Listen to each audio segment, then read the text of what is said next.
Ika-89 na kabanata. Ang kasunduan ng Diyos kay David. Panginoon, aawitin ko ang tungkol sa inyong tapat na pag-ibig magpakailanman. Ihahayag ko sa lahat ng salinlahi ang inyong katapatan. Ipapahayag ko na matatag ang inyong walang hanggang pag-ibig at mananatili gaya ng kalangitan. At inyong sinabi, gumawa ako ng kasunduan sa aking lingkod na si David, na aking pinili upang maging hari. Ito ang ipinangako ko sa kanya. Ang bawat hari ng Israel ay manggagaling sa iyong lahi. Ang iyong kaharian ay magpapatuloy magpakailanman.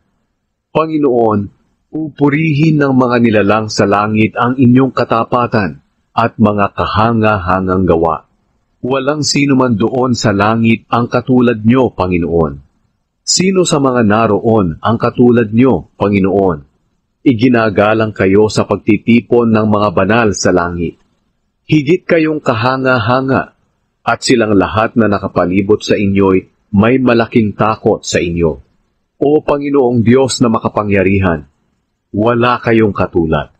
Makapangyarihan kayo, Panginoon, at tapat sa lahat ng inyong ginagawa. Nasa ilalim ng kapangyarihan nyo ang nagngangalit na dagat. Pinatatahimik nyo ang mga malalaking alon. Dinurog nyo ang dragon na si Rahab, at namatay ito. Sa pamamagitan ng inyong kapangyarihay, ipinangalat nyo ang inyong mga kaaway.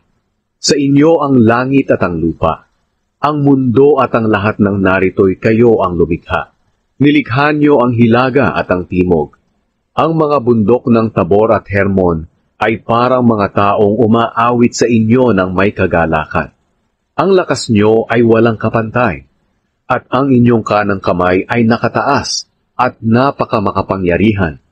Katuwiran at katarungan ang pundasyon ng inyong paghahari, na pinangungunahan ng tapat na pag-ibig at katotohanan. Panginoon, mapalad ang mga taong nakaranas na sumigaw dahil sa kagalakan para sa inyo. Namumuhay sila sa liwanag na nagmumula sa inyo.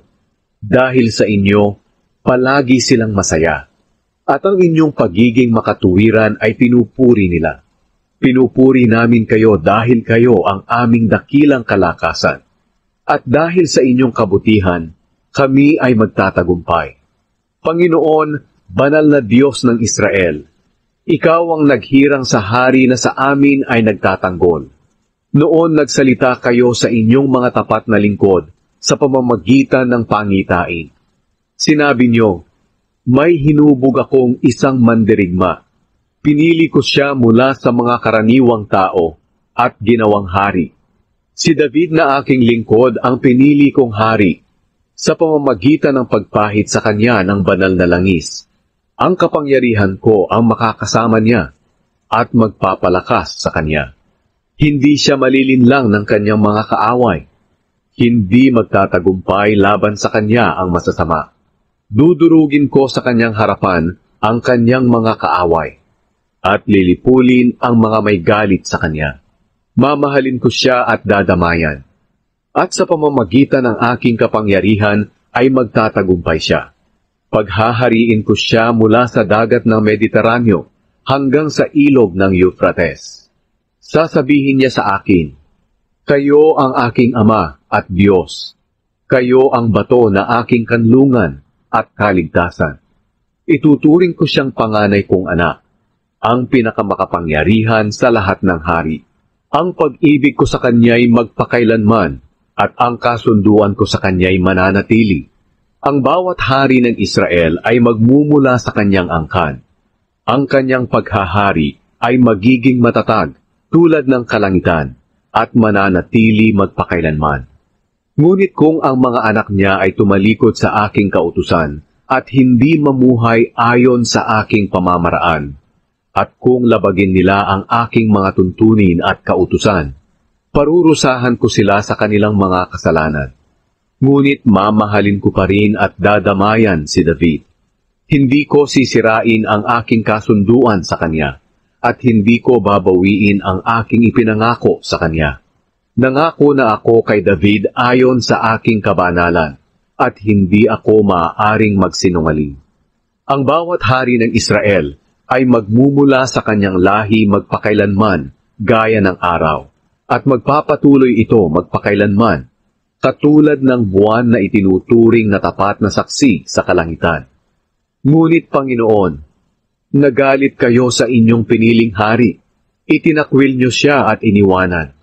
Binawi niyo ang kasunduan sa inyong lingkod, at kinuha sa kanya ang kapangyarihan bilang hari. Winasak ninyo ang mga pader ng kanyang lungsod, at ginuho ang mga pinagtataguan nila. Kaya lahat ng dumadaan sa kanyang kaharian ay nananamantala.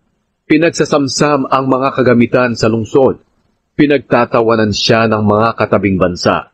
Pinagtagumpay niyo ang kanyang mga kaaway, at pinasaya silang lahat. Winalang kabuluhan ninyo ang kanyang mga sandata, at ipinatalo siya sa labanan. Winakasan niyo ang kanyang katanyagan, pati na ang kanyang kapangyarihan bilang hari.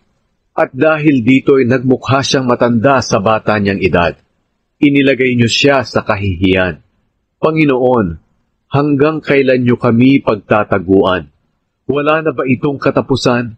Hanggang kailan mag-aapoy ang inyong galit sa amin? Alalahanin niyo kung gaano kaiksi ang buhay ng tao. Alalahanin niyong nilikha niyo ang tao na may kamatayan. Sinong tao ang hindi mamamatay?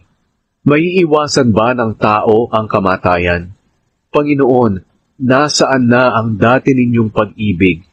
Ang pag-ibig na ipinangako niyo kay David ayon sa inyong katapatan sa kanya.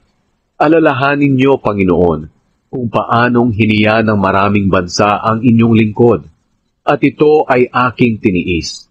Ang mga kaaway niyo, Panginoon, ang siyang kumukutya sa pinili niyong hari, saan man siya magpunta.